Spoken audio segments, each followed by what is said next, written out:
Hola, ¿qué tal? Bienvenidos a este nuevo programa que se llama Entre Profes. La idea de este nuevo podcast es invitar a diferentes maestros del estado, del país, tal vez del mundo, si nos podemos contactar con algunos y hablar de experiencias que vivimos, porque entre maestros pues podemos aprender a través de las conversaciones. El día de hoy me acompaña un maestro muy querido en el estado de Sonora, que es el maestro Hugo Córdoba. ¿Cómo está, maestro? Muchas gracias, Andrés. Muy bien, y pues muy complacido de saludarte. Y también me da mucho gusto, pues, todos los proyectos en los que participas.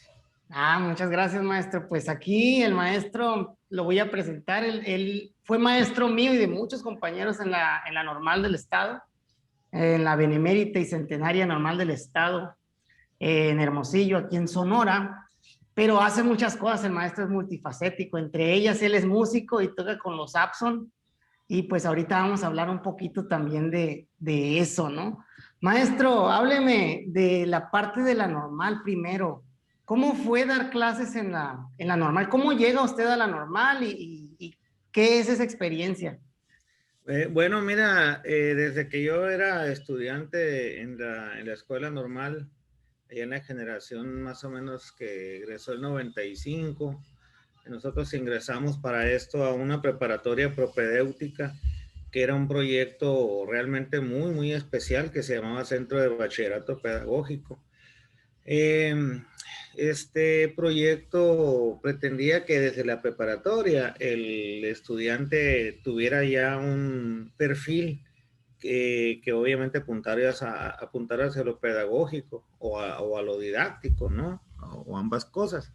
Entonces, era un proyecto muy bonito y en una escuela muy bonita que estaba enclavada en la misma normal, pero operaba por el turno vespertino.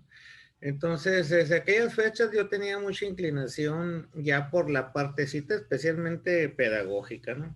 Había otras materias, sinceramente, que yo pues, bueno, les tenía que llevar, ¿no?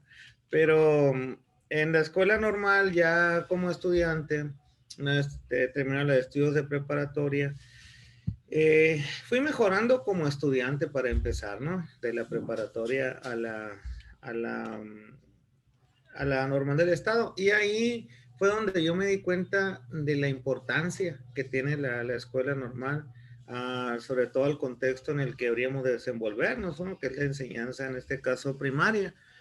Entonces, desde aquellas fechas yo decía, ojalá algún día yo tenga la oportunidad de regresar aquí como profesor.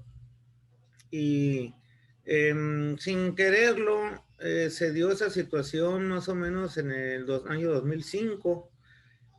Fui invitado, sinceramente, porque en ese tiempo había ciertos déficits en la escuela normal y había que cubrir situaciones, ¿no? Y era pues, híjole, pues si no hay más, que venga el maestro Hugo. Y entonces fui a llegar ahí invitado a dar una materia que se llamaba Geografía y su enseñanza.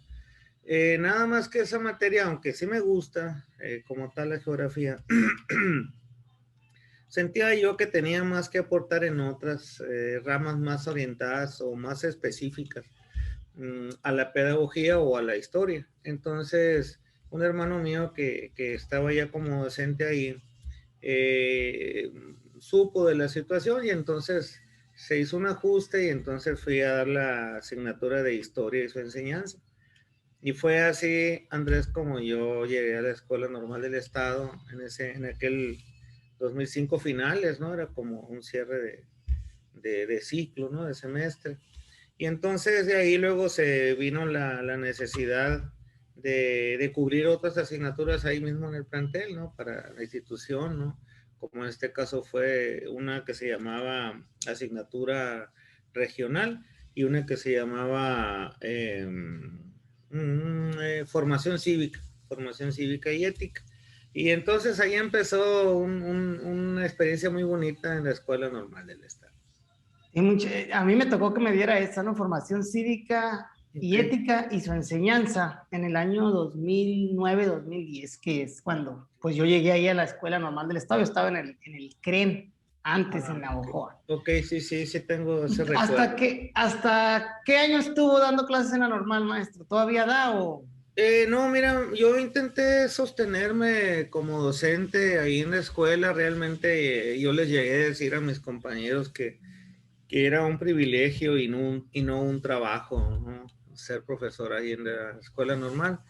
Desafortunadamente no había las condiciones como para un trabajo que fuera basificador, de base, pues no, no me importaba inclusive el ingreso, es decir, más bien lo que pretendía yo es tener una basificación, no importándome el ingreso. Entonces, como las circunstancias no se dieron, o no se daban ya a lo largo de alrededor de un poco más de 6 años, entonces tuve que pues emigrar, digamos así, a la educación secundaria.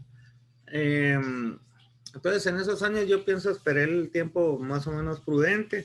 Inclusive me sostuve ya con mucha dificultad porque yo para entonces ya pertenecía al grupo musical, ¿no? De los Abson, y eso me complicaba porque yo muchas veces me fui de la central de autobuses a la normal, me fui del aeropuerto a la normal, y entonces eso pues me llenaba un poquito ya de estrés. Me sostuve con una asignatura muy bonita, yo creo la que más me gustó y que se llamaba Temas Selectos de la Pedagogía, que paradójicamente en ese programa se le dedicaba muy poquito tiempo, pero yo para mí yo la consideraba fundamental, ¿no? Fue así pues que me sostuve hasta donde pude, hasta el año 2012, inclusive cuando ya tenía horas en secundaria, le seguía haciendo el intento, pero definitivamente tienes que buscar, ¿verdad? Un lugar, y luego pues ya a mi edad ya no puedes tampoco con tanto, ¿no? Entonces yo era de que trabajaba en primaria, trabajaba en secundaria, trabajaba en normal y trabajaba en el grupo, y lo peor que nada de eso por dinero, ¿no? Todo era pues por la convicción de estar, ¿no? Por el gusto. Entonces, finalmente, y para mi suerte también, ¿verdad? Porque hay que decirlo que me fue bien en la educación secundaria. Y ahí me instalé y ahí seguimos. Ya tengo alrededor de 11 años como maestro de secundaria. Ah, muy bien, maestro. Sí, yo recuerdo eso también en la normal, eran pocas las horas que lo veíamos en la escuela, pero era porque o estaba en la primaria o estaba en la secundaria o andaba de gira, ¿no? Con los famosísimos Abson. Aquí quisieran tocar ese tema también, maestro, porque pues usted como músico nos contaba bastantes historias de cómo usted inició tocando la guitarra. Recuerdo una, pues, entre triste y amarga, pero también cómica, en la que usted nos platicaba de la guitarra que hizo usted con sus propias manos y que un día estaba en la leña, ¿no? ¿Nos podría platicar un poquito Bueno. esa historia? Sí, fíjate, Andrés, que el anecdotario y es como un recurso para el profesor, y siempre el autodidactismo también es una parcela de la didáctica general, ¿no? Entonces es bueno compartirle a los estudiantes porque esa apertura del maestro hace que el joven también tenga apertura, y es importante en el sentido de que genera vínculos afectivos y genera, por ejemplo, tú ya después de tanto año y de tantas experiencias que has tenido y todavía recuerdas alguna cuestión del anecdotario, de muchas que se suman, y, y en eso tiene un fundamento, es un enfoque que se conoce como enfoque vivencial, donde el maestro comparte situaciones, pero siempre está de fondo la enseñanza, la temática, el contenido, pero es una manera siempre de atraer, ¿verdad?, hacia esos contenidos, el compartir historias de diferentes ámbitos. Y entonces, una de esas situaciones sí recuerdo haberles platicado entre tantas, que sí, en una ocasión un hermano mío, pues por las carencias que en general vivíamos en mi casa, un hermano mío se dio la tarea de hacer una guitarra de forma manual, ¿no? Así totalmente artesanal, ¿no? Rústica, e inclusive no llegaba como tal a tener un diseño, digamos, ni mínimamente aceptable, pero entre mi imaginación y todo eso, la hacíamos trabajar ahí, ¿no?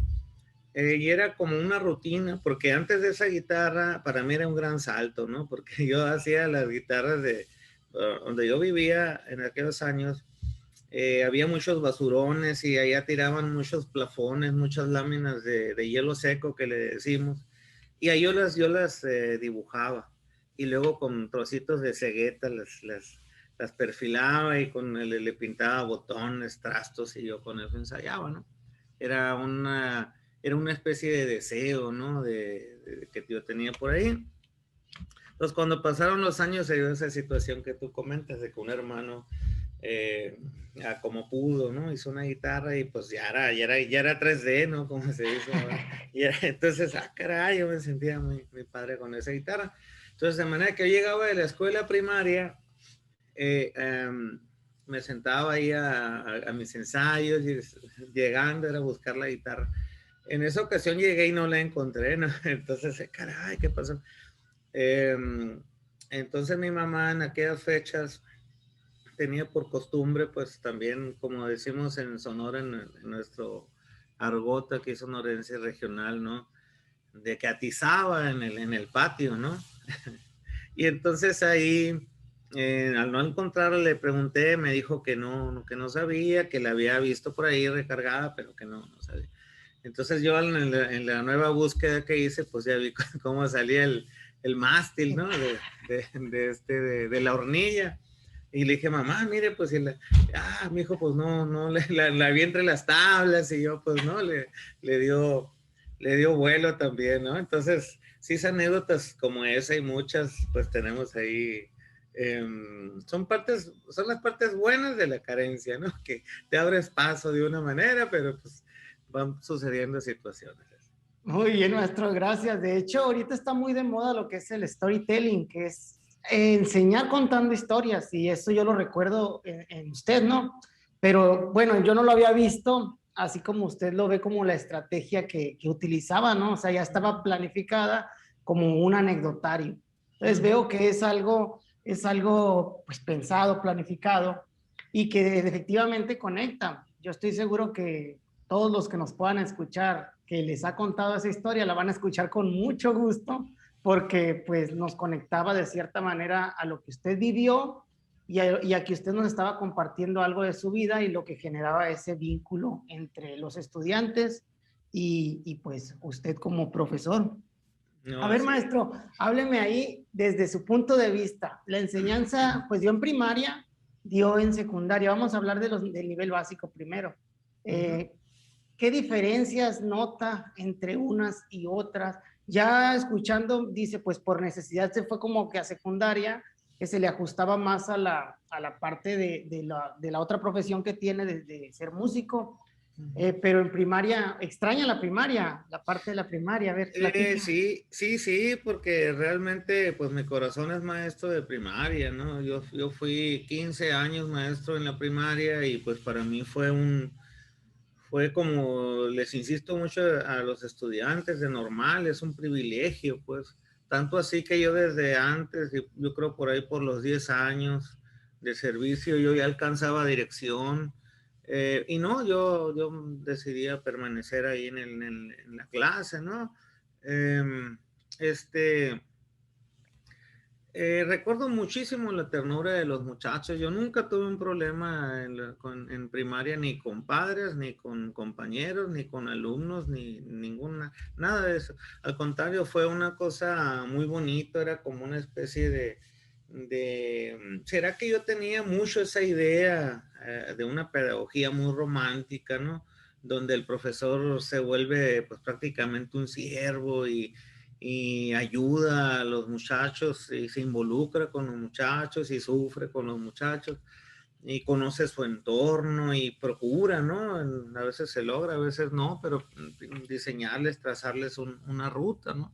Sobre todo ante una situación o un entorno familiar, este, digamos así, de precariedad, ¿no? Decirles, no, miren, sí se pueden. Entonces, ese punto de partida era reivindicativo, ¿no? De los jóvenes, sobre todo que yo pude estar en ciertas comunidades de práctica, pero decidí pues por convicción quedarme, ¿no? por decirte, yo trabajé muchos años en la colonia que se llama Ampliación Olivos, ¿no? Que era en aquel tiempo un centro, un área pues de mucha necesidad, ¿no? Entonces decidí quedarme ahí y para esto yo iba ganando amistades, lo que tú quieras, ¿no? Por diferentes circunstancias. Y fui invitado a muchos colegios particulares a trabajar y eso suponía un mejor ingreso, etcétera. Pero no, yo decidí quedarme ahí en un entorno, digamos así, en el que yo me sentía parte de, ¿no? Por mis raíces y porque pensaba que era parte de mi aportación o de retribución social, ¿no? A las escuelas públicas donde yo había egresado. Y así estuve, entonces, así fue. Sí extraño mucho la primaria, extraño mucho, sobre todo esos días de fiesta, porque yo me sentía sentía mucho orgullo, mucho beneplácito de no cobrarles a los muchachos, ¿no? Y de lo poquito que yo ganaba les decía, maestro, viene la posada, ¿qué nos va a pedir? ¿Cuánto nos va a pedir? Y yo les decía, pues no, tú vente, ¿no? Tú ven para acá. Luego ahí las voces críticas de los profes, ¿no? Que no, pues que vas a hacer atenidos a los padres y que el resto y lo otro. Y luego hay otros que dicen, oye, no, pues nos estás haciendo quedar mal, pues nosotros estamos pidiendo tanto. Y luego otros que te dicen, oh, qué buena onda, qué bien, profe, esto, ¿no? Entonces, más bien, como la educación desde siempre, pues ha sido el niño, el centro, pues yo me basaba en eso, pues no, ya si había otro tipo de perjuicios o prejuicios de otras personas, bueno, eso ya no lo tomé en cuenta, ¿no? Entonces yo siempre pedía el mínimo a los muchachos, ni materiales o lo mínimo, ni menos para convivios y cosas de esas, lo mínimo, ¿no? Y te platico anécdotas como, por ejemplo, una ocasión que era un nuevo ciclo y había muchas señoras averiguando su nuevo ingreso. Este, lo platico con orgullo, desde luego, ¿no? Y me pidió el director de favor que yo le pusiera el sonido para que los padres y alumnos orientarlos en esos primeros días. Oí que una señora, entre otras, pues, pero ahí cercano donde yo estaba checando lo del sonido, andaba viendo en qué cuarto inscribir a su muchacho, ¿no? Entonces, como que estaban viendo las opciones y una niña oí cuando le dijo a la señora, yo desde luego de manera así, sin intención, de manera fortuita, ¿no? Escucho cuando le dice, que te punten con el maestro Hugo, es el único que da comida, dijo, ¿no? Y eso de dar comida se refería que a veces nosotros trabajamos en la clase regular, pero en esa comunidad donde yo sabía que había inclusive la problemática del hambre, como te digo, decía, de la precariedad, pues pasaban gente que vendía de la misma comunidad, que vendían sandías en sus carros, que vendían naranja, mango. Entonces yo le decía a los muchachos, niños, ¿quieren mango? Y yo estaba seguro que compartirles un poquito de mi sueldo no me iba a empobrecer, ¿no? Digo, no más, ¿no? De lo que ya estaba. Entonces, y los mandaba a una esquina, era una escuela muy pintoresca y tenía unos árboles así, muy arbolado una parte en la esquina, y los mandaba, váyanse allá a los árboles y ahí iba yo y compraba las sandías y les llevaba, ¿no? Para allá a los muchachos, luego ya los mandaba a que se lavaran las manos y etcétera, etcétera. Eso era cuando se podía, ¿no? De cuando en vez. A veces ni para la sandía traíamos, pero el asunto era compartirle a los muchachos, ¿no? Y eso no tiene absolutamente nada que ver con que se pierdan temas, con que se pierdan cosas que finalmente son perspectivas nada más un tanto arbitrarias por un lado, pero aparte administrativas, ¿no? Finalmente, el aprendizaje escolar es como la integralidad misma, ¿no? Y en eso tiene que ver el mundo de los afectos, de que el muchacho no sea castigo ir a la escuela, ¿no? Que quiera ir a la escuela y que no sea el profesor una persona con la que juega las vencidas, sino al contrario, una persona que quiere procurar, que quiere ver, ¿no? Entonces, así como esas anécdotas, muchísimas en la primaria, desde luego las extraño, ¿no? ya con los años, pues me fui como resignando. Bueno, ahora soy maestro de secundaria, hay mucho que hacer y pues ahora estamos abocados ahí. Oiga, maestro, y bien lo dice, ¿no? Ahorita está muy también muy en la punta lo que es la educación socioemocional, que tiene que ver con esa parte afectiva de conocerte a ti y de relacionarte también con los demás. Entonces, no es algo nuevo, porque ya veo maestros como usted que desde hace tiempo le apostaban a formar estudiantes integralmente, o sea, en todos sus ámbitos, no solamente en los ámbitos académicos, pero ahorita sí se hace mucho auge a la parte esta de la felicidad y lo que es estar pleno como persona.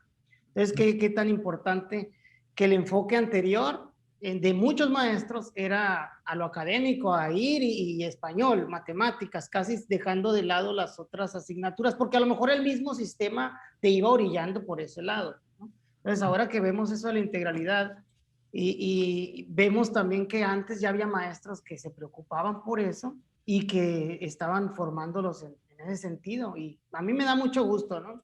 Ahorita, de hecho, pues vamos a tocar ese tema también. Pero bueno, como ya hablo muy bonito de la primaria, maestro, no quiero que se me sientan lo de secundaria. Hablen de la secundaria y de lo bonito que es dar clases en secundaria, porque también lo hay, ¿no, maestro?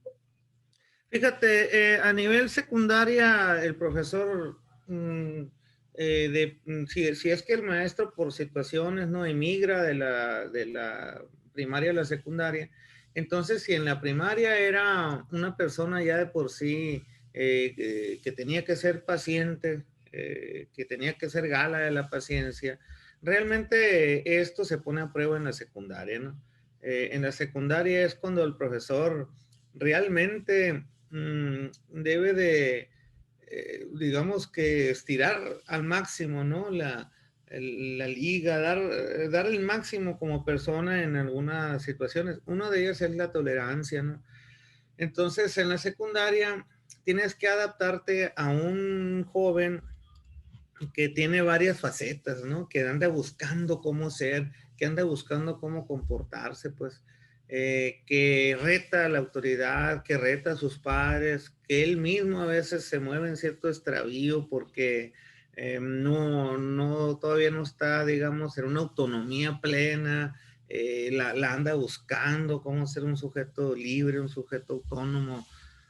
Entonces el jovencito en medio de todo eso pone a prueba al docente, ¿no? Entonces yo sí cuando entré fue un poquito confrontarme con un credo pedagógico ya de muchos años y ese credo que yo tenía era teóricamente y también en la práctica de la clase en primaria, pero acá en la secundaria yo tuve que replantearme cosas, o sea, se trastabilló esa manera de pensar, ¿no? Por ejemplo, yo en primaria, pues jamás que yo sacara un alumno y cosas de ese tipo, no, ¿no?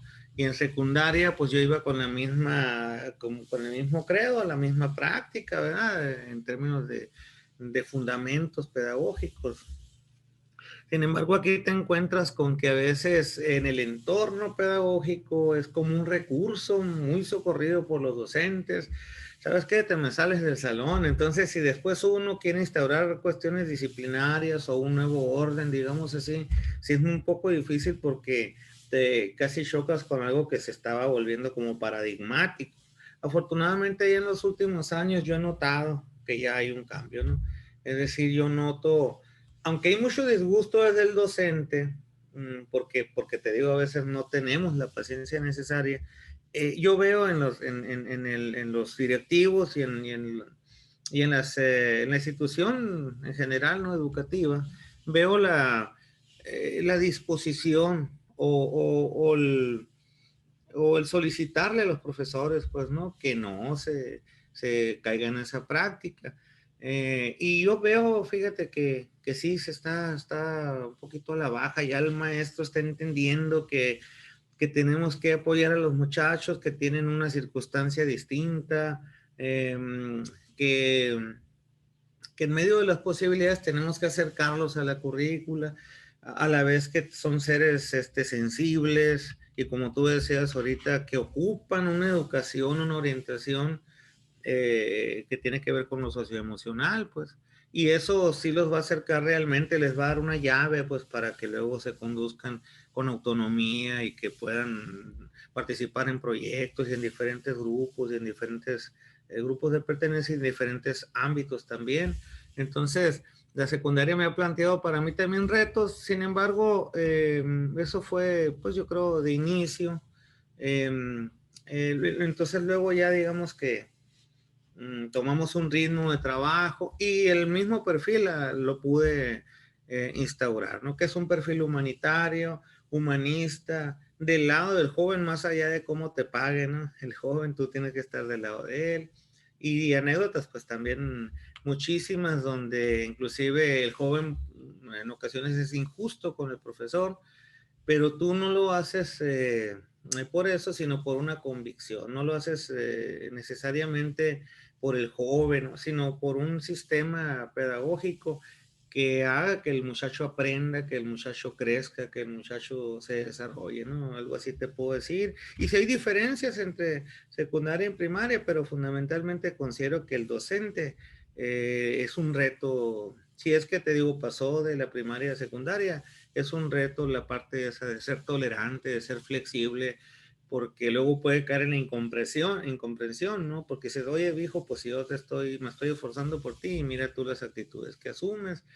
Eso más otras cosas que suponen el uso de las tecnologías, de las redes, otros modismos que hay por ahí, ¿no? Ya ves que tenemos por lo menos los últimos 20 años ya sumidos en una carrera tecnológica y eso abrió pues las nuevas tecnologías y el joven ya nació, ¿no? En este mundo más cibernético, más...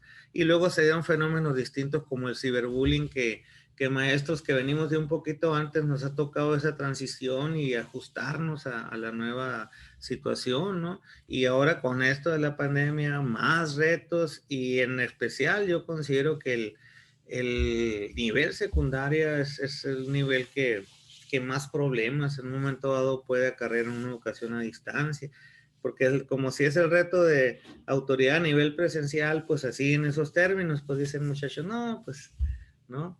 Entonces sí, te puedo platicar Sí. bastante de...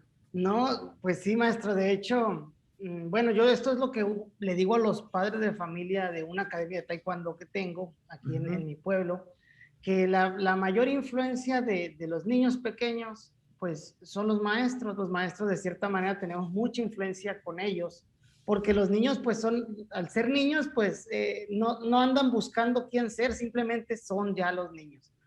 Pero en nivel secundaria, donde ya se está en búsqueda de una identidad, donde él ya quiere saber, como usted dice, que quiero ser aceptado, quiero que se sepa quién soy, quiero que mi nombre, ya andan en busca de un nombre, pues ya la mayor influencia no son los maestros, sino los amigos. Ahí es como que las amistades que buscas, porque andas buscando la aceptación con otras personas que son iguales a ti, ¿no? Y pues es una revolución en cuestión de lo natural, del crecimiento, pues del desarrollo en la adolescencia. Y pues yo sé que ese debe ser un gran reto en cuestión de control de grupo para los maestros, ¿no? Sí, Entonces, sí, sí, sí. de verdad, muchos de los que con los que he platicado que están en secundaria sí manifiestan la mayor es esa, la del control de grupo, pero pues yo creo que lo nota más alguien como usted o alguien que migra de primaria a secundaria, porque sabe que en la primaria esa parte, pues también es difícil, pero no tanto, pues, no tanto, no se compara con el nivel de la secundaria. Ahora, Sí. maestro, usted como músico, quisiera que platicáramos de esa parte. Usted es músico y cómo beneficia la música en la educación. Supongo que es uno de los recursos que usted utiliza. Yo también como músico, y recuerdo, fíjese, que los alumnos que me han llamado, exalumnos también, recuerdan mucho esa parte de la guitarra en el aula, ¿no? Entonces usted, a ver, platíqueme un poquito de eso, si es un recurso que utiliza y cuáles son los resultados de hacerlo. Fíjate que, Andrés, que pues el arte como tal, pues tiene pues muchísimos siglos, ¿no? hablando del arte en general, ¿no? Promovido desde un centro escolar. Cuando la iglesia se hizo cargo de la educación durante muchos siglos, pues ellos trataban de que parte de la currícula de los muchachos fuera la música, fuera el solfeo, fuera aprender a ejecutar instrumentos, porque esto sí efectivamente se tenía la creencia y es real, ¿no? Ahora obviamente está mucho más fundamentado, donde el joven que desarrolla actividades eh, musicales tiene un crecimiento, ¿no? Es decir, tiene una apertura, una facilidad para desarrollarse, ¿no? Para entender otras situaciones, otras digamos, indicadores que tienen que ver con la educación. ¿Por qué? Porque el joven que tiene cierta energía y que quiere manifestarlas, la música puede ser una vía y una vía pues excepcional. Asimismo el deporte y otras manifestaciones, pero hablando específicamente de la música, pues siempre se vuelve todo un recurso. Entonces, así como en tu caso que pasan los años y algunos exalumnos tuyos dicen, ah, caray, yo me acuerdo cuando el profesor Andrés nos cantó tal canción o nos enseñó tal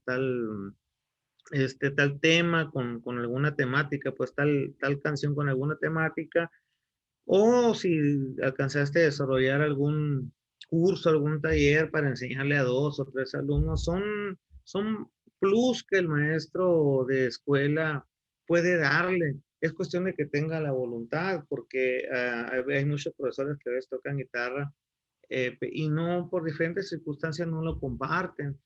Eh, o inclusive hay maestros que son específicamente de arte, pero no, digamos, no le dan a su propia disciplina una seriedad adecuada, ¿no?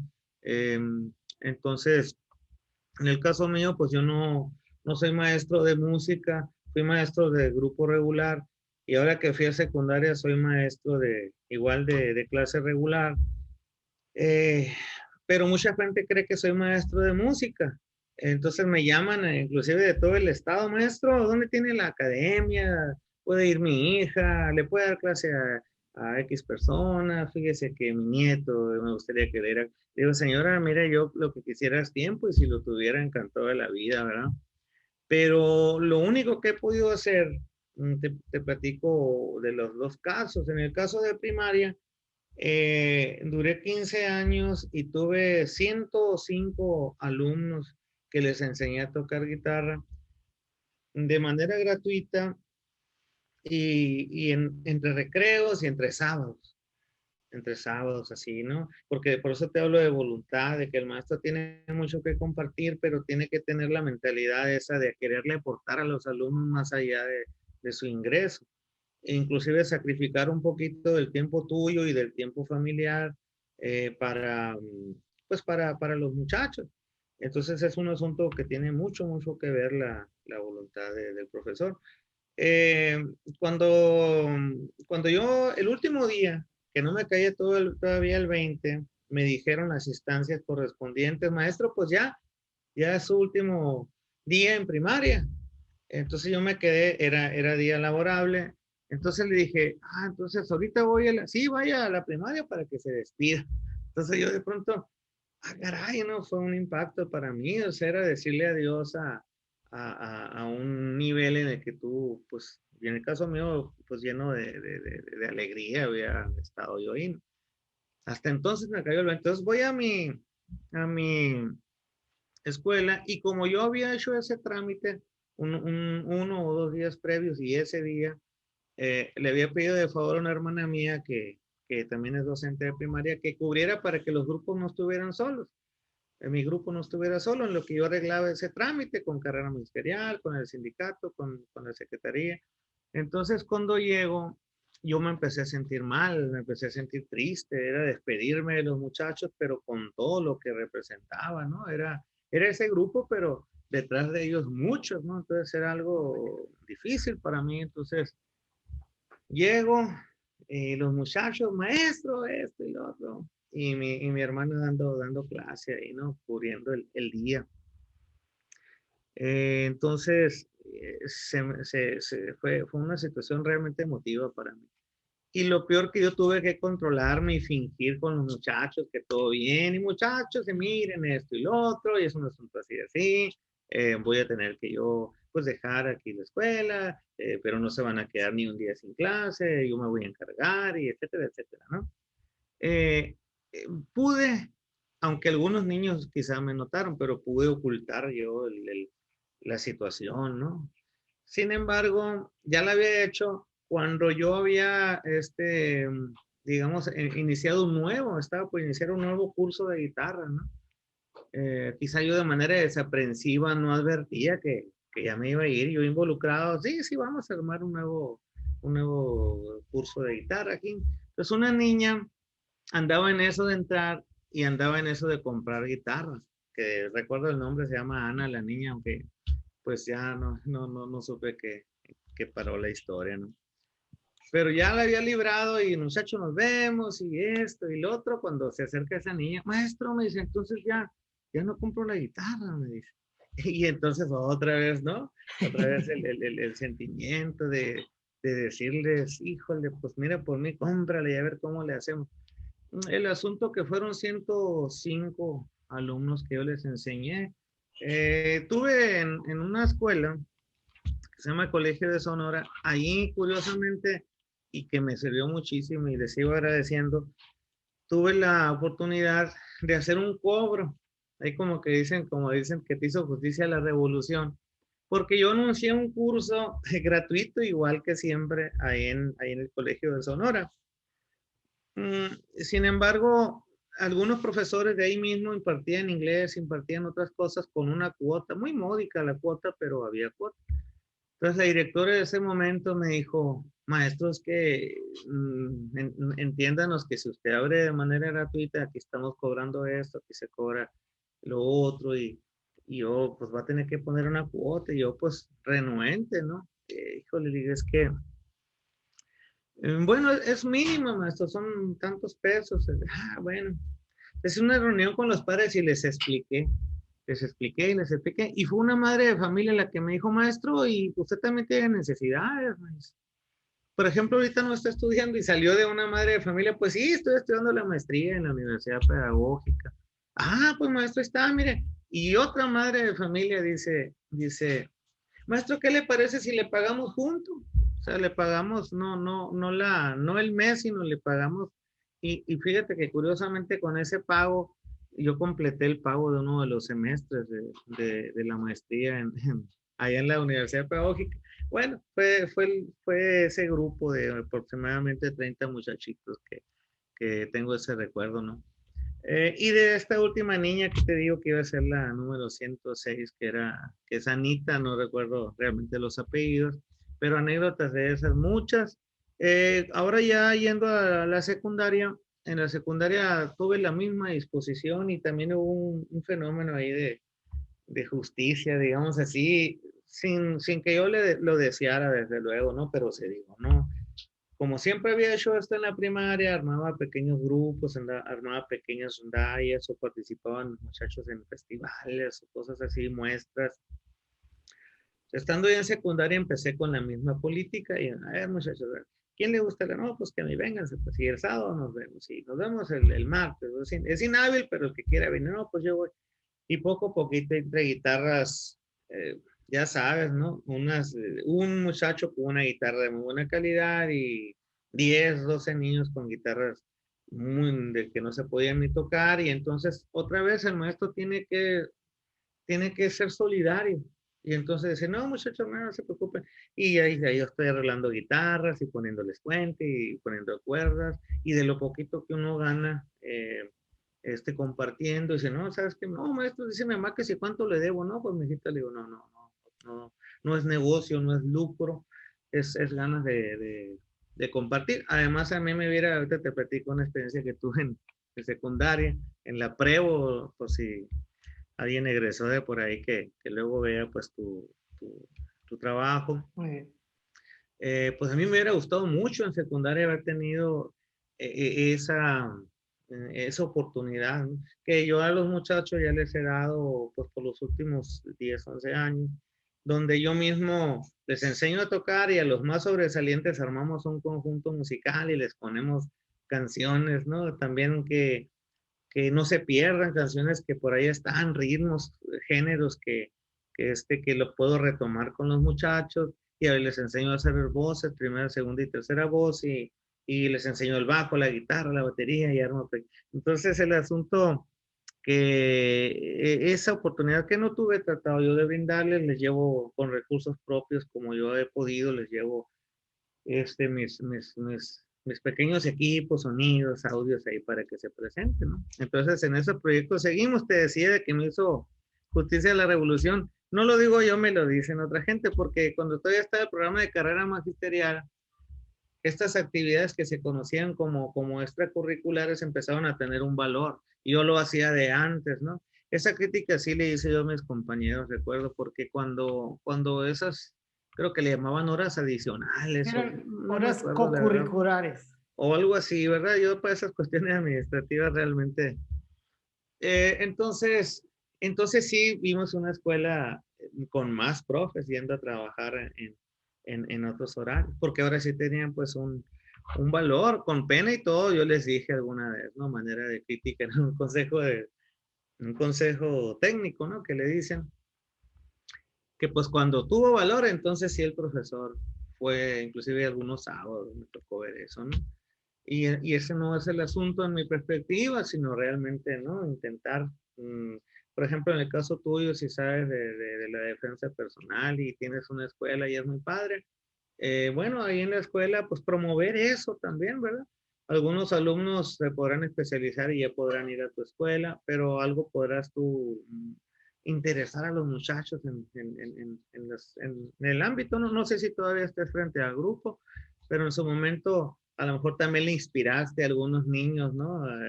Hacia esa disciplina, pues es todo un arte, ¿no? Y entonces así es compartir, y eso tiene siglos. No sé si te acuerdas de Juan Amos Comenius, y él decía en su obra, ¿no? Y la didáctica magna, que había que enseñar lo que el profesor estuviera dispuesto a enseñar y que estuviera capacitado, ¿no? Y en esa didáctica magna decía que había que enseñar todo a todos. Entonces, de lo poquito que tú pudieras aportar, pues de ahí se logran, ¿no? Muchas cosas. De manera que, pues también me dio ese impulso.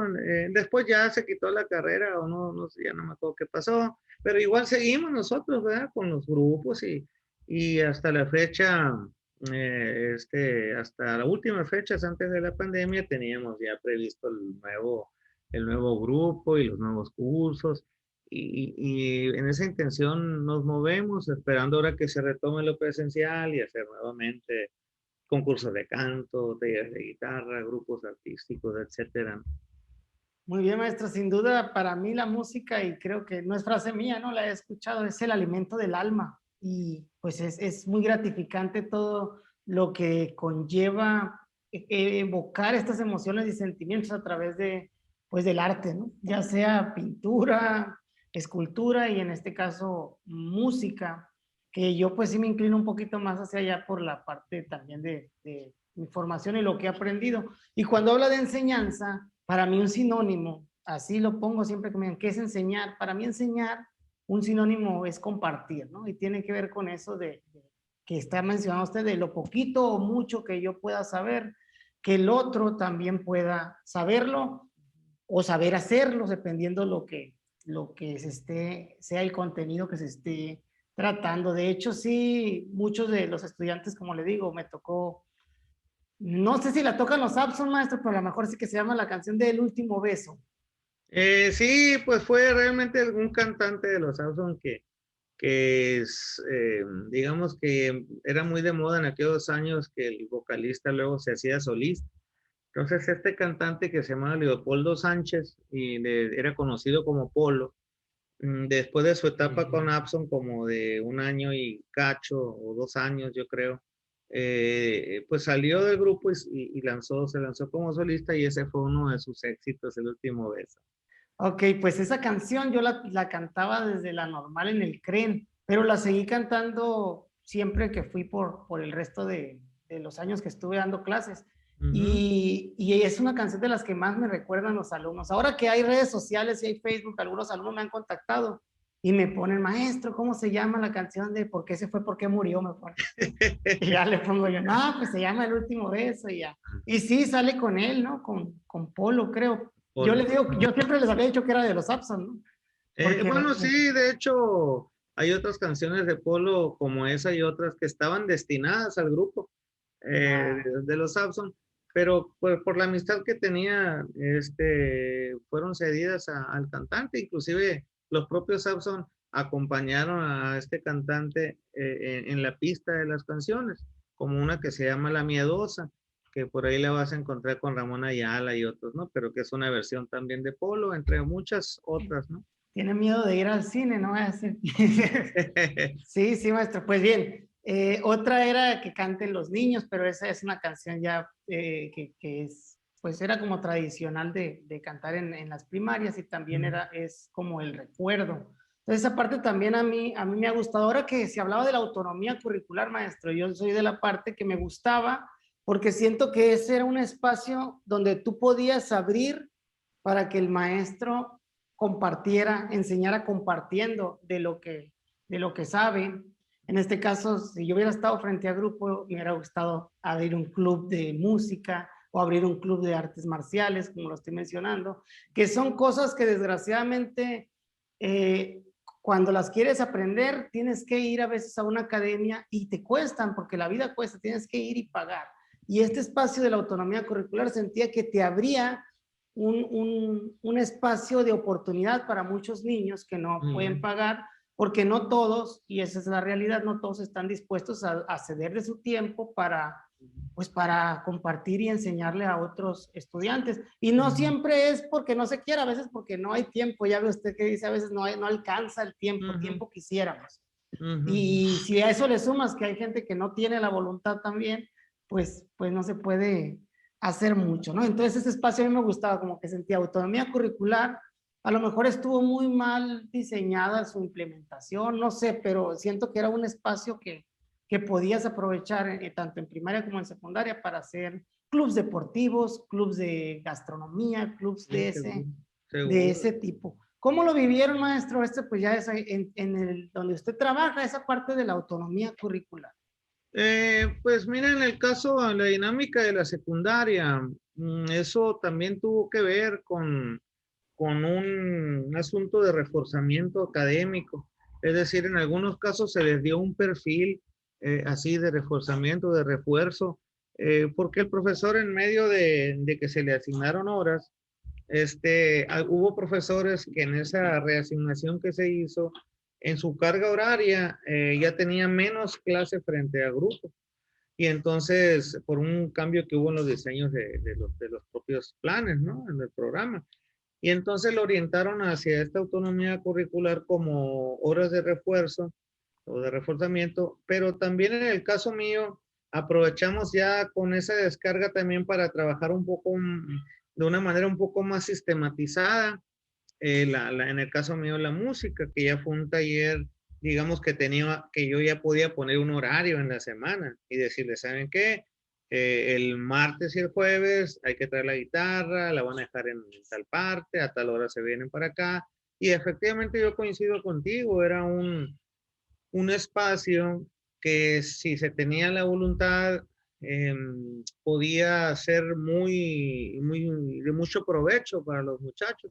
Y yo como volviendo a lo que hemos señalado de que a veces el tiempo pues es el problema o mucho de la problemática que no nos permite a veces desarrollar cosas, proyectos, pues yo estaba interesado hasta en darles clínica de básquetbol. Alguna vez yo jugué básquetbol y decía, bueno, involucrarnos, talleres de artes plásticas, concursos de ortografía, cosas que retomaran una dinámica que le arroja a los muchachos muchas experiencias y cuando pasan los años, realmente los jóvenes se acuerdan más de esas situaciones que la propia clase, recuerdan mucho las salidas, los concursos. ¿Qué es eso que se conoció como significatividad? Pues realmente un aprendizaje es aquel que no se nos olvida, que nos deja un recuerdo, una marca, ¿no? Perenne que se nos queda por lo mismo enfoque vivencial que yo te decía, ¿no? Que no es la misma saber que conocer. Y aunque, y aunque conocer implica saber, el conocer es la vivencia como tal. Entonces, llevarlos a un concurso, a mis muchachos los llevé alguna vez a escuelas, pues no se les va a olvidar en toda su vida. Son aprendizajes donde tocaron, donde respiraron, donde vieron, escucharon muchas cosas que se va a su vivencia. Entonces los llevé a tocar a una secundaria, pues andaban los muchachos, ahora como decías tú hace ratito, pues de iguales a iguales, y luego se me acercaban muchachos de esa secundaria, ¿por qué no se viene para acá, profe? Porque aquí queremos hacer un grupo. Entonces, generar todo eso es realmente algo que yo considero muy importante, toda la parte esta cultural de la música. Figúrate que propuse yo en mi escuela hacer un kiosco que le llamamos así, el kiosco del arte, con la idea, no sé si sea, la verdad, tendría que indagarlo, pero no sé si sea la única secundaria en todo México que tenga un kiosco. Y entonces el punto de partida de ese kiosco del arte era que ahí el muchacho declame, que baile, que exponga, que cante y otros usos, ¿no? Entonces lo empezamos a hacer desde antes de la pandemia eh, y es como, digamos, traer la, traer la cultura hacia la escuela, que la escuela está inmersa ya, pues, de hecho, en un contexto, pero traer ese contexto hacia adentro de la escuela, pero luego también que la escuela muestre hacia afuera, ¿no? Lo que se produce ahí, lo que ahí se hace. Entonces, que se retomen cosas que muchos años se hicieron y que eran parte de un aprendizaje muy sólido en otros, inclusive siglos, ¿no? En el siglo XIX, como en el caso de Hermosillo o de otras comunidades, donde eran verdaderamente fiestas las que se hacían cuando los muchachos daban una muestra de canto, de baile, hacia la comunidad. Entonces tenemos ese kiosco del arte que estamos pendientes, Andrés, por inaugurar. Con eso de la pandemia nos paró un poquito. La otra cosa que nos detuvo un poquito ahí en la secundaria fue que estando haciendo excavaciones, bueno, nivelando dos conserjes y yo ahí alrededor del kiosco para nivelar, compactar y poder ponerle un rodete de concreto, de piso firme para que los muchachos bien barredito y todo se puedan sentar ahí como para tener algún concierto de rock o una muestra de música norteña o sierreña o de todos los géneros, porque pues también todo enriquece, ¿no? Cuando andábamos en eso, dimos con ya ves que como es un filósofo argentino, Stenberg, todo confluye, ¿no? Resulta que ahí escarbando, haciendo la excavación, dimos con un pozo, que en el siglo XIX estos pozos se llamaban, eran una especie de aljibes, pero no propiamente aljibes, eran como más bien como pozos de captación de agua pluvial, porque en el Cerro de la Campana llovía y el agua iba hacia abajo y esa agua se perdía. Entonces, ahí había una hacienda que al parecer perteneció a un exgobernador de nosotros de aquí del estado que se llamaba Luis Emeterio Torres. Y esa agua era captada y era llevado, entre otros, a ese pozo que descubrimos, ¿no? Entonces, tuvimos que parar y fueron las autoridades del INAH para hacer una determinación, una valoración. Y bueno, el kiosco pues todavía nos aplazó un poquillo por ahí, pero esperamos retomar pronto el proyecto y que los muchachos, como te digo, se concrete el acto de que bailen, canten, declamen, sí, hagan exposiciones, manuales, etcétera. Oiga, maestro, yo pensé que iba a decir que encontraron un tesoro ahí y con eso iban a pavimentar y todo. Pues sí, nomás que a lo mejor encontramos y no quisimos decir nada, ¿no? Ah, Sí, bueno. de hecho mucha gente nos dijo, oye, a lo mejor ahí. No, no, no, realmente es que esas áreas y de muchos años cuando Hermosillo se fundó, tiene realmente había el problema del agua, ¿no? Entonces había que captar. Entonces tenemos un sistema de acequias por ahí y también de canales embovedados donde se trataba más o menos de cuidar el agua y eso cruza por la Cerdán y cruza, es como un laberinto que se sabe, pues nosotros dimos con un pequeño pozo de esas Oiga, capacidades. le voy a contar aquí yo una que también me pasó ahora. Resulta que estando en el patio de mi casa estábamos moviendo tierra porque queríamos nivelar también. Y en eso le dimos un palazo, sonó como una lámina, así, sonó la lámina. Y ya le pegamos y pues escarbamos y estaba tapada una lámina así y grande. Dijimos, ¿qué será? Y pensé yo que era un baño a lo mejor en un pasado. Pero también ya sabe, ¿no? Entre las historias dice, ¿qué tal si hay un tesoro ahí? Como que se tiene esa idea de que Sí. hay cosas enterradas del pasado. Pues destapamos la lámina y era no sé cómo se les, de esas donde haces la cabeza al hoyo, esas como una hornilla enterrada en el Ah, ya, suelo ya, ya, ya. para hacer, Sí, no le sé, llaman barbacoa enterrada, algo barbacoa de así. hoyo y que no sé qué. Pues ahí ya nos decepcionamos porque no sabíamos ni hacerla, pero ahí está ya listo para poder, algún día vamos a intentar hacer una cocina, pues debe ser regional eso, ¿no? Sí, Bueno, sí, sí, yo creo que sí. No sé si le traerían de otra parte, pero yo sí tengo entendido que inclusive desde la cultura prehispánica ya había habido manifestaciones de eso, ¿no? Entonces, pues qué padre en el caso tuyo que tuviste esa experiencia. Sí es cierto, sí hay siempre esa inquietud de que, ay, un entierro, porque empezaría. también como ha pasado, ¿no? También te puedo platicar así anécdotas de esas en la casa de una tía. Pero ellos sí encontraron, ¿no? Encontraron, perdona, encontraron algunas, algo ahí, ¿no? Ujú. Algo que sí indicaba que pudiera ser dinero. Nada más que hubo ahí, se mezcló lo parapsicológico ahí, ¿no? La parapsicología con unas cosas que oyeron ahí los que estaban ahí y mejor decidieron no mover nada. Ok, Bueno, sí. Pero bueno, ya es un tema distinto, ¿no? se puede Oiga, abordar en maestro, otras ocasiones. sí, sí, claro que sí. Por último, quisiera, maestro, porque ya ha hablado mucho de la parte humanista de la educación y tiene mucho que ver esta relación de que se genera entre el estudiante y el maestro.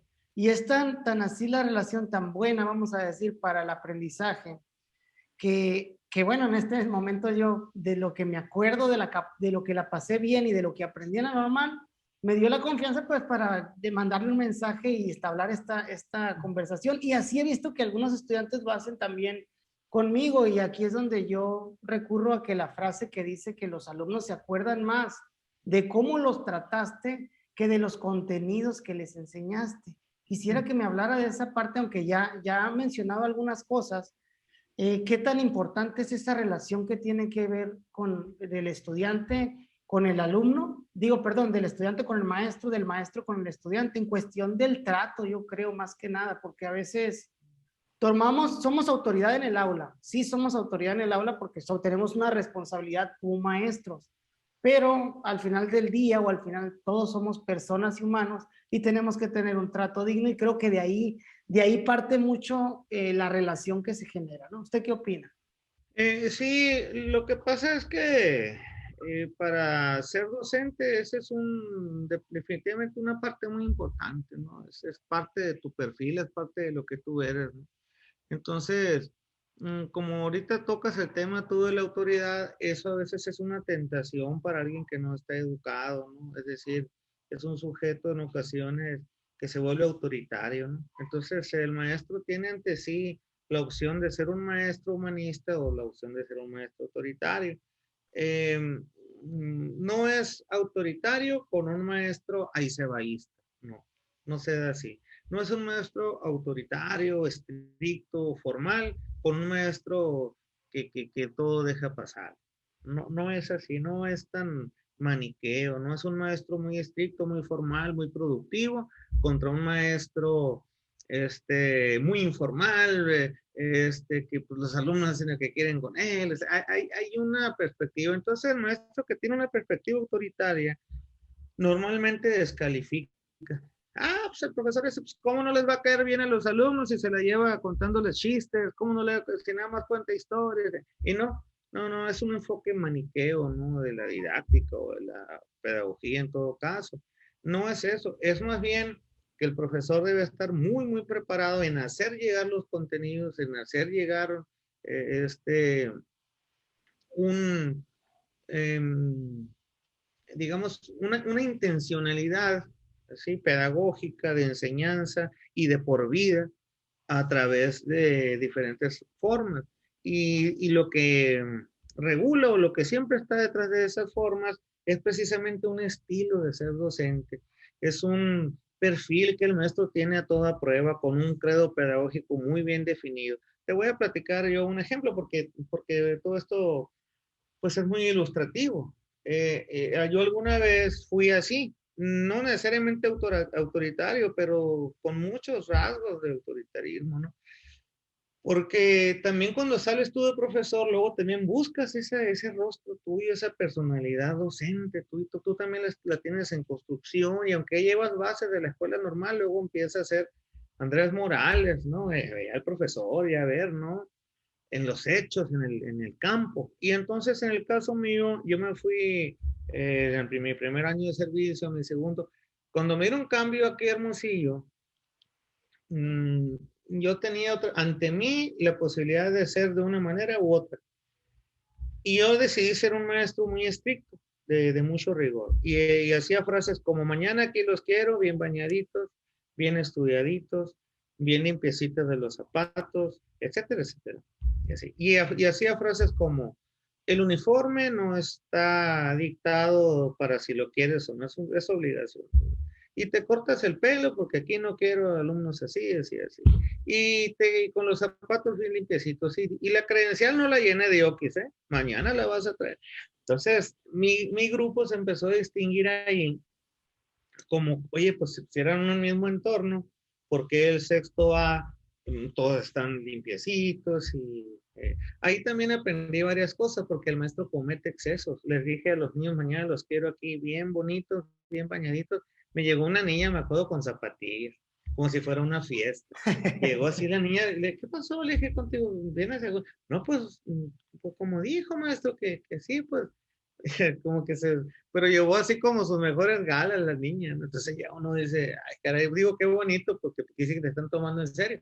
Pero por otro lado, como tú mismo a veces en tus peticiones te excedes o lo haces o le metes mucho ahínco o te tomas demasiado en serio quién eres tú y ese perfil de autoridad que tienes.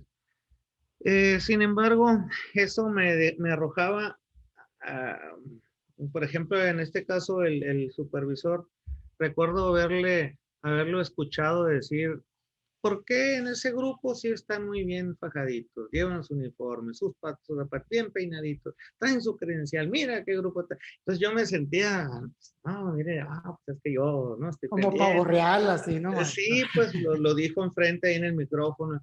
Eh, pero también por dentro de mí decía: ah, algo aquí me está faltando más allá de ese formalismo, ¿no? Desde luego cuidaba mucho los contenidos, las clases, etcétera, pero yo estaba mucho, mucho en esa parte formal, ¿no? Que yo no digo que sea mala, pero ahorita te voy a platicar la antítesis, ¿no? Como lo podíamos ver. Cuando yo me vine, empecé a agarrar mucho prestigio, más lo que yo lo diga, ¿no? Eh, pero, mira, profesor, no, le echo muchas ganas, es muy estricto, es muy formal. Me dieron un trabajo cubriendo a otro maestro aquí, ¿no? Que le conocen como interinato. Y entonces llegué con la misma: no, aquí esto, y se va a hacer así, y esto y lo otro, ¿no? Entonces es un maestro muy dictador, ¿no? Como te digo, yo no era mi estilo, tampoco ser tan radical, pero sí era muy, muy estricto, muy formal, y esto, y vas a hablar cuando yo te diga, y no vuelvas a pararte, y esto, y que sea la última vez. Entonces, se me acercaba un niño, llenito, así como yo, y decía, muy entusiasta: profe, si terminamos pronto, nos da chance de ir a hacer esto, ¿no? Por favor, sí, siéntate, y esto y lo otro. Y luego pasaban 2, 3 días y el mismo niño, pero apachurrado ahí en su lugar, ¿no? O sea, quería hablar serio, esto y lo otro. Luego pasaba una semana y el niño otra vez entusiasta: maestro, y si terminamos esto, no nos podrá sacar a jugar, y cuando yo lo voy a decidir y yo les voy a avisar cuándo, y esto y nada así. Entonces, Resulta que un día yo lo acostumbré en las escuelas muchos años, en la primaria, les hacía una redacción en una ficha y les hablaba de los valores de los niños y se las juntaba a las boletas. Y le decía al padre de familia, me preocupa que su hija es muy mal hablada. Y me preocupa la ortografía de su hijo. Y me preocupa que se ve que no le han cuidado a este. Así les ponía yo a los muchachos. Uno por uno era una ficha individual. Y mis preocupaciones y mis observaciones de cada niño. Ya el padre iba viendo, ¿no? Ahí, ¿no? Entonces, una ocasión sobre ese niño que te comento, le hice ver en una ficha que me preocupaba, que lo veía muy entusiasta un día, los otros días muy apachurrado, y otros sí realmente desbordado en querer jugar, en querer, y otros días de plano, ¿no? Muy apagado. Entonces la señora se me acercó con base en eso que yo le había puesto un maestro que no le había comentado, mi hijo tiene leucemia, entonces yo ya hice un acto, caray, tiene leucemia y entonces le dan quimios o le ponen plaquetas, algo así. Entonces el niño se reavivaba, ¿no? Y llegaba y quería jugar y quería hacer esto, quería hacer lo otro, ¿no? Entonces yo, con base en mi imagen, pues, de un profesor que yo tenía en esa fecha como bueno, como válido, eh, me replanteé totalmente, ¿no? Ese fue apenas yo creo, tercer año de servicio y dije, o sea, cómo es que uno, en medio de la creencia que tiene en cómo debe ser un profesor, a veces estás pasando por encima de muchas cosas que son reales, que son tristes, que son dolorosas, pero que ahí están y que no están contempladas en tu formato de ser docente, que a veces hasta lo ves así como muy, como te digo, un poco obsesivo, ¿no? Entonces eso cambió totalmente. Dije, es la infancia de los niños, total, dije, son muchos contenidos impuestos de no sé dónde a un sistema de currícula nacional, que muchos de esos contenidos me encantan, pero que finalmente el tiempo no me alcanza y luego lo acabo por jerarquizarlos y veo los que el tiempo me permite, etcétera, etcétera. Dije, bueno, entonces voy a abrir un espacio más de convivencia, más hacia el mundo de los afectos con los muchachos. Entonces, a la siguiente semana, porque creo que esa junta fue en viernes, desde entonces empezó el cambio, ¿no? Yo me ajusté a un enfoque nuevo. El perfil humanista lo tenía, pero desde el punto de vista un poquito más como la compañía de Jesús, ¿no? Como los jesuitas, de que tú te levantas temprano, ¿no? Y no, la cambié un poquito por un modo de ser con mucha apertura. Y ahora me decía Panchito, maestro, si terminamos, claro que sí, mijito, ahora termina. Y nos íbamos, sacaba a jugar béisbol y esto y lo otro, aquello, ¿no? Pero luego hay que hacer esto. No, claro que sí, ¿no? Muchachos, ¿están conscientes? Les decía que si salimos ahorita 30 minutos, les tengo que dejar más tarea. No, pues sí, bueno, pues de hecho. Entonces se van estableciendo vínculos que son siempre positivos en lo que yo pude experimentar, ¿no? Con los muchachos, que siempre son saldos a favor, que siempre son aprendizajes, ¿cómo le dicen? Transversales, ¿no? Transversales. Y también son significativos y duraderos y atiende a muchos perfiles de diferentes pedagogos el hecho de que el maestro conviva eh, eh, y le comparta a los muchachos su corazón, su manera de pensar, su manera de ser. Muy bien, maestro. Sí, y fíjese que toca también un punto al principio de su anécdota o de su historia sobre lo que es ser maestro Nobel. Porque cuando uno es Nobel, al igual que hablábamos ahorita de la secundaria, también anda buscando una identidad, pero ahora en la profesión como maestro. Y regularmente, pues ves el autoritarismo por un lado y ves también el humanismo. Quieres caer bien y ser bueno, pero también quieres que se te reconozca y tenemos como que una falsa creencia a que el maestro más exigente y más duro es el mejor maestro, que eso yo creo que es por tradición que se ve, ¿no? Que así se veía como que el maestro más estricto, duro, es el mejor maestro, cuando no necesariamente. Sí hay que tener ciertos rasgos del orden, porque no podemos estar, no se puede educar en el desorden, pero tampoco debe de pecar de irte hacia un polo de la parte autoritaria. Entonces, ahí le platico porque, pues yo también me acuerdo que en los primeros años, en primero específicamente, tuve un niño que, híjole, cómo me sacaba por él se me cayó el pelo, yo creo. Entonces este niño, yo tenía 22 años cuando recién egresé. Entonces este niño tenía un hermano como yo, que yo no sabía que era de la edad. Entonces como que él me veía como ese hermano. Entonces me preguntaba algo, por ejemplo, maestro, quiero ir al baño. ¿Y quieres ir al baño? Le repetía yo y él me decía, no. O sea, me tanteaba y me jugaba así conmigo. Y yo, en mi novatez, voy a decirlo así, también a lo mejor por querer, no, yo estaba del otro lado, por querer caerles bien, primero yo decía, pues quiero ser el maestro buena onda, el maestro que pecaba mucho de que no tenía el control de grupo necesario por irme a ese lado primero, pues por irme al otro lado, al lado de caer bien, jugar, reír, pero cuando necesitaba el orden no sabía cómo tomarlo. Ellos no me podían, no distinguían entre cuándo era clase y cuándo era juego, que esa yo creo que es una línea muy importante que tiene que tener el docente y que usted la domina muy bien. Total que este niño pues así me tanteaba entre una y constantemente yo a este niño lo llevaba a la dirección. Y aquí a los nobles les digo que ese es un gran error porque te bajas la misma autoridad tú mismo y de que te estás diciendo, yo no puedo contigo, vente para allá. Incluso en una ocasión que no estaba la directora, porque estaba en reuniones de esas de supervisión, el niño vivía enfrente de la escuela.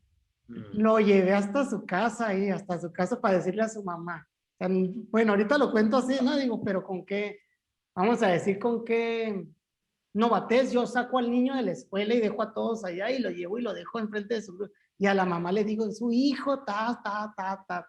Y el niño así triste, ¿no? Y la mamá pues también apenada. Y yo pues a mí me valió porque en la mismo novato, ¿no? Entonces, lo platico, ¿por qué, maestro? Porque ahorita que estamos tocando el tema, si hay alguien que nos está viendo que es nuevo en el servicio y bueno, ahorita están en pandemia, no saben lo que es, estamos hablando en cuestión de control de un grupo, porque ese es el principal reto de los maestros nobles y que pueden tener esas dos tendencias, irse a un lado y al otro y encontrar ese equilibrio te toma algo de tiempo. Entonces, la recomendación es que estés consciente de ello, desde mi punto de vista. ¿Para qué? Para que puedas tomarla, para que puedas tú ir creando ese estilo de docente que vas a hacer.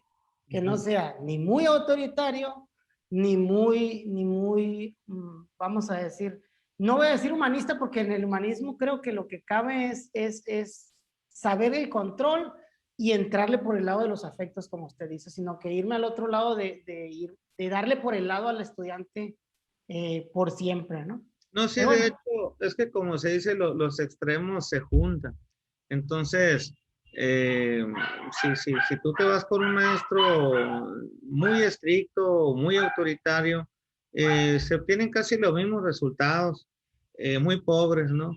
Eh, que un maestro que deja pasar, como te digo, todo, ¿no? Que sería el otro extremo, un maestro que poco le importa, etcétera, ¿no? Que como dices tú, pues que les quiere caer bien a los muchachos, ¿no? Esos son extremos y efectivamente el humanismo no es eso, el humanismo es precisamente que tú entiendes y tú actúas, pero de acuerdo a esa inteligencia, ¿no? Ahorita también lo mencionaste, un equilibrio, ¿no? Y el equilibrio es una sola pieza realmente, ¿no? Es un profesor que conoce la teoría pedagógica, la teoría didáctica, que conoce de modelos, que conoce de posturas teóricas en la cuestión didáctica y pedagógica, pero que también tiene la capacidad de, como decía John Dewey, de adaptarse, de tomar en cuenta el contexto, de tomar en cuenta el niño y de entender una serie de variables que hay para intentar ser un profesor realmente humanista. Como dices, el joven Nobel o el maestro que ahorita está en ciernes o que va a empezar con su práctica pedagógica, pues tiene que tener esos referentes como Tomás Moro o como Erasmo de Rotterdam, que para un profesor son fundamentales. ¿Para qué? Para que efectivamente ese humanismo lo conozca, lo asimile y luego él lo adapte a sus condiciones, ¿no? ¿Por qué? Porque A veces esa falta de conocimiento no es un creacionismo el de nosotros, ¿no? Nada más, sino que necesitamos brevarnos de otras culturas que ya están propuestas, de otros métodos, de otros modelos. Entonces, imagínate que, volviendo ahorita a Comenio, que él ya decía que la violencia había que alejarla de las aulas y que ya desde hace muchos años siglos, se dice que debemos evitar los métodos aquellos que nos llevan hacia la mortificación del alma, así le decían ellos.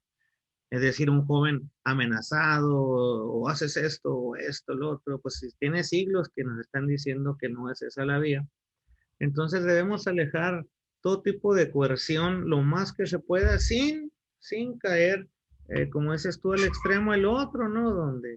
Donde pues hagan lo que quieran, ¿no? No es que son como radicalismos, más bien la interpretación yo pienso que de lo que tú comentas es eso, encontrar un equilibrio, un balance entre que se respete la norma, en que se aprenda, etcétera, pero a la vez en una atmósfera de aprendizaje real, de comprensión, donde media el diálogo, media eh, este, la, el acuerdo, digamos, el consenso de que tenemos que hacer lo mejor que esté en nuestras partes para superarnos como personas. Y esos son los recursos, ¿no, maestro? El acuerdo, la negociación entre lo que usted mencionaba, o sea, bueno, vamos a hacer esto, pero vamos a hacer aquello. Entonces, el negociar siempre también es parte de, pues si el niño se siente parte de las decisiones, tomar decisiones en consenso, y es cuando ya se involucra y se crean esos lazos. Pues muy bien, maestro, con esto yo creo que ya vamos a terminar. Nomás quiero precisar también ahorita que hablamos de los Nobeles, esta parte de que como cuando uno es Nobel, y creo que lo relata bien en su historia del niño, pues que estaba motivado, ¿no? Está muy encauzado en lo que es ser docente, que está en esa búsqueda de su perfil, de su personalidad, que a veces se olvida de buscar esos perfiles e identidades en los niños y conocer esos contextos.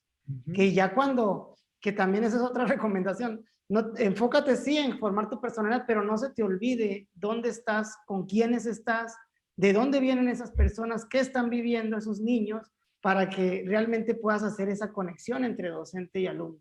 Si tú logras eso, realmente ya, yo creo que llevas arriba del 50% de lo que vas a poder lograr de aprendizaje, incluso un 70% voy a decir para no, porque esa parte es como que más primordial que el contenido en sí. El contenido deberíamos verlo nada más como un medio que nos va a permitir hacer esa conexión y no tanto como un fin en sí mismo. Así es, muy bien, Andrés.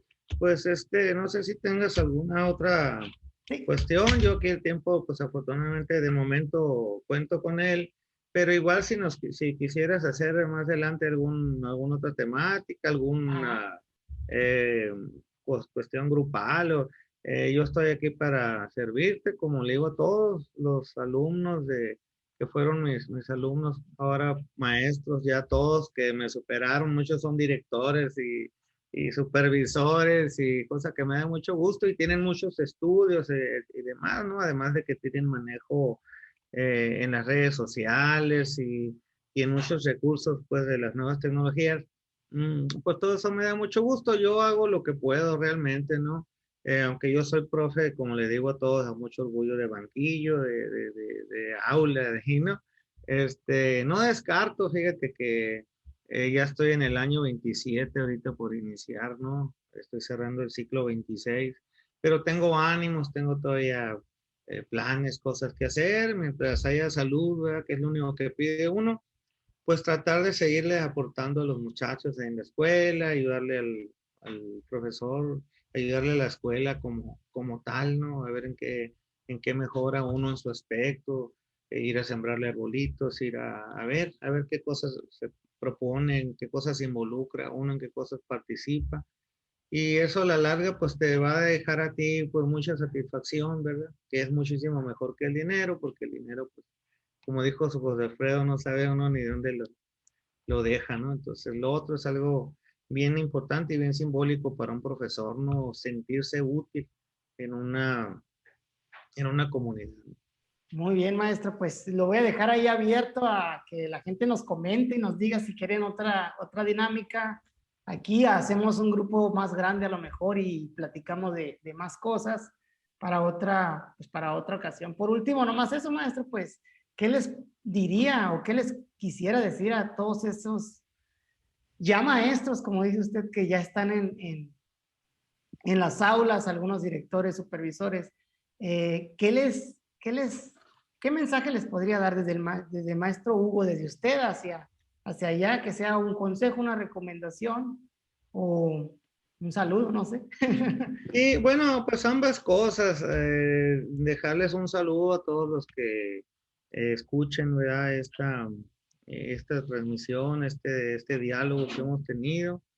Eh, este, Decirles que, como les decía yo también a su vez a los maestros en la normal, a los alumnos que tuve en aquellos años, que ser maestro es un privilegio y que no van a ganar dinero, que van a ganar algo muchísimo mejor, ¿no?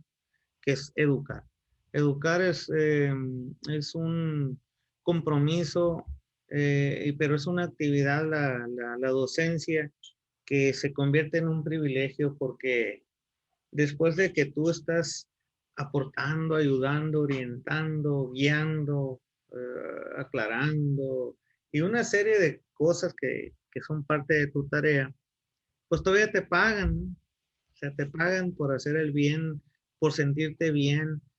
Y aunque la remuneración no es de ninguna manera algo que digamos que se descarte o que no tenga importancia, ni mucho menos, entender que la docencia no es una actividad en la cual vas a hacer dinero, sino es una actividad que tiene mucho que ver con el sacrificio, que te asegures de que tú quieres realizar tal, de que estés seguro de que tienes ese entusiasmo por compartir, que tienes los valores necesarios de la prudencia, de la tolerancia, que también en su momento dado vas a aplicar sistemas, ¿verdad? También en un momento de sanción, o que vas a tener que hacer procesos de evaluación eh, justos, pero pues también eh, que tú te va a tocar definir, ¿verdad?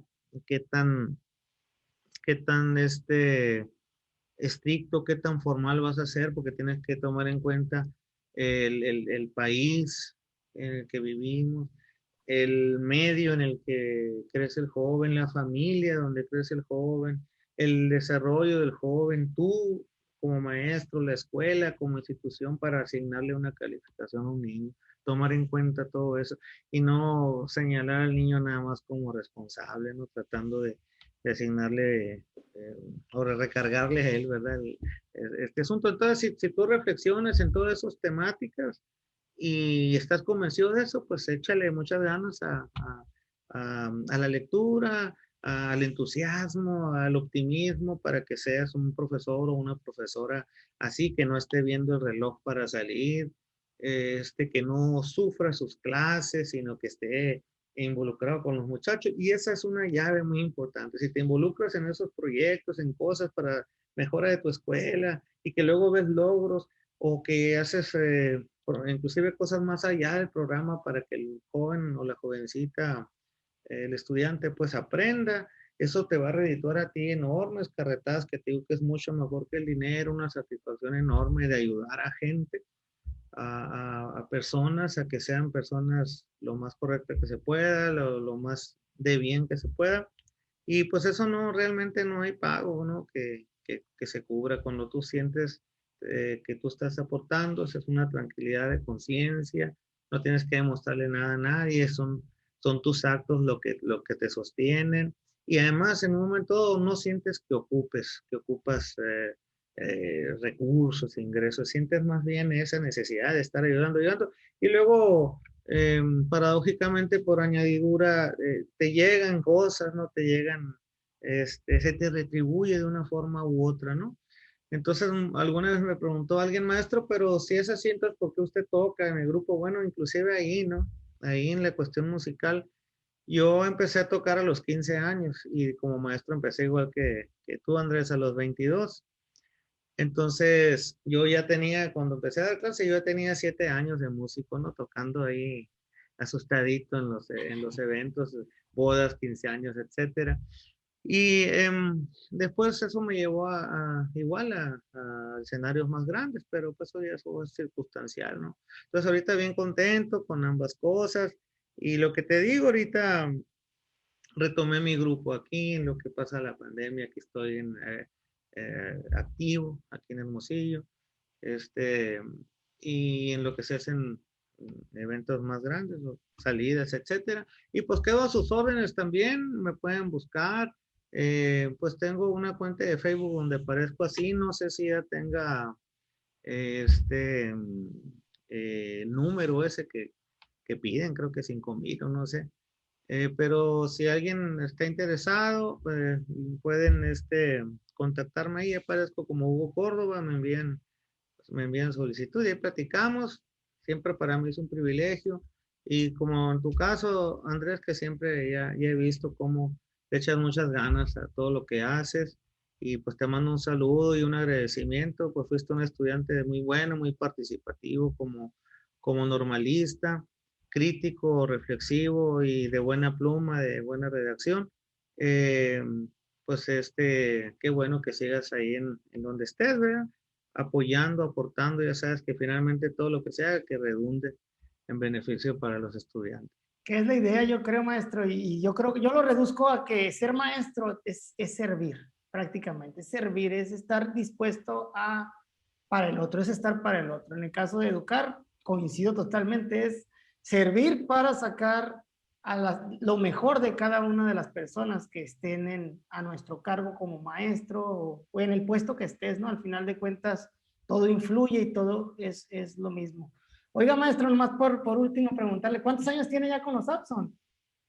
Bueno, con el grupo, fíjate que estoy en el 13, 13 13 años. años ya con el grupo, que fue a finales de 2008 que llegamos por ahí, estoy entonces en el periodo ya 13, que me ha arrojado otras satisfacciones también, porque pues imagínate de como, ¿cómo te diré? O sea, lo que me ha ayudado a mí la vida, ¿no? Lo que me ha ayudado. Y así como mucha gente, y por lo mismo uno trata también, ¿verdad? De regresarle a la comunidad, a los alumnos, que lo honran a uno con ser su profe, pues tratar de ser dignos, ¿verdad? De que te digan maestro. Y lo otro, pues en la música, como te platiqué inicialmente de hacer mis guitarras de hielo seco, pues que pasen los años y que vayas a escenarios grandes en todo México y parte de Estados Unidos, pues es una recompensa también a que son cosas que tú deseaste de una manera y sin buscarlo, pero en tu hacer, en tu cotidianidad, a veces lo atraes porque luego se te concede de una manera u otra, ¿no? Como que hay alguien por allá checando el dato y dice, mira, hay que luego darle, ¿verdad? Una palmadita en el hombro. Entonces, hasta ahorita yo estoy muy, muy agradecido, pues, y como te digo, también haber trabajado en la normal del Estado para mí fue un privilegio, ¿no? Em, no se dieron las situaciones para que me quedara ahí en una basificación, en un trabajo de planta. Pero de todas maneras, el tiempo que trabajé ahí, pues fue una cosa que me sirvió mucho y que espero que los muchachos, los que son profesores ahora, que hayan pasado por mi clase, eh, que saben que no soy un profesor perfecto, ni mucho menos, pero que sí veo que interpretan cuando se hacen las cosas pues con buena voluntad, tratando de servir, tratando de apoyar, tratando de inyectar optimismo, análisis, crítica, etcétera, ¿no? Entonces aquí vamos a seguir, Muy bien, Andrés, maestro. para cuando gusten, para ti y Sí, todos sus compañeros, ya sabes que siempre a sus órdenes. muy bien, maestro. Pues igual de mi parte y de parte de todos los que nos escuchen, que son compañeros, amigos y que tuvimos el privilegio, vamos a decir también, de ser sus estudiantes, agradecerle, maestro, por su buena voluntad al momento de enseñarnos y por esos buenos recuerdos que tenemos en las aulas, en las clases que usted nos dio. La verdad es que pues yo he hablado con muchos compañeros y no solamente de mi generación, sino de otras generaciones, incluso Manuel Silva, que es mi compañero del otro podcast, Docentes. Ujú, Hay un capítulo que se llama Buenos y Malos Maestros. Y ujú. cuando hablamos de los buenos maestros, figuró su nombre ahí, en la misma plática entre él y yo, y ahí decimos las razones, ¿no? Del cómo es un buen maestro desde nuestra perspectiva, y usted que encajaba en ese perfil, y pues agradecerle también que el maestro es un ejemplo, y usted ha sido ejemplo para nosotros para tratar de ir por un lado, por el lado iluminado de la vida, vamos a decirle así, por el lado de la bondad, por el lado del servicio, del humanismo. Entonces, le agradezco nuevamente y pues a todos los que nos escuchan, los invito a que, así como dice el maestro, lo sigan ahí en Facebook como Hugo Córdoba, búsquenlo. Ahí ponen videos de su música, toca muy padre el conjunto que tiene ahí en Hermosillo y se les ofrece pues que lo contraten también para que pasen un buen rato. Eso de la ciudad de Hermosillo, ¿no, maestro? ¿Hasta dónde va? No, pues como decía un amigo, ustedes pagando y nos amanecemos, decía un amigo. Muy bien, No, pues maestro. por lo pronto es un proyecto aquí, ¿verdad? Nada más para mientras pasa todo esto, estar activo, sentirse Muy, productivo. Estoy sacando más canciones que nunca, que siempre decía, voy a sacar esto, voy a seguir. No, el tiempo pues no me daba la oportunidad. Ahorita pues he estado hasta canciones de trigo y cosas así adaptando con mi guitarra. Yo estoy muy, muy contento con todo esto. Evidentemente pues también he estado muy limitado, pues aquí un poquito como encerradones, ¿no? Pero esperemos pronto ya podamos salir. Y sí, cuando se les ofrezca, de veras, que les gusta la música de grupos, yo soy especialista en eso, ¿no? En una época se le llamó los supergrupos, que son músicas que se están yendo sí, un poquito al olvido, ¿no? Y más o menos me estoy dando a la tarea de que el mundo grupero que se dice, pues que siga, ¿no? Esa es la parte musical. He perdido muchos compañeros ahora con la pandemia, diferentes grupos, y los más recientes pues eran de Los Ángeles Negros, con los que yo hice varias giras, me tocó estar con ellos en diferentes años, ¿no? Y en diferentes escenarios, y se murió primero el baterista y luego falleció el guitarrista, el guitarrista líder, ¿no? De ellos. Y así en otros grupos, ¿no? De los que yo he tenido la oportunidad de conocer. Pero pues sí, todo eso muy agradecido, Andrés, y salúdame a Manuel Silva, me acuerdo de él también con mucho cariño, y pues de todos tus compañeros y compañeras. Este, y como te digo, reiterarles que estoy ahí para servirles, ¿no? muy bien, pues con esto terminamos y le mandamos un gran saludo a toda nuestra audiencia. Tengan excelente día.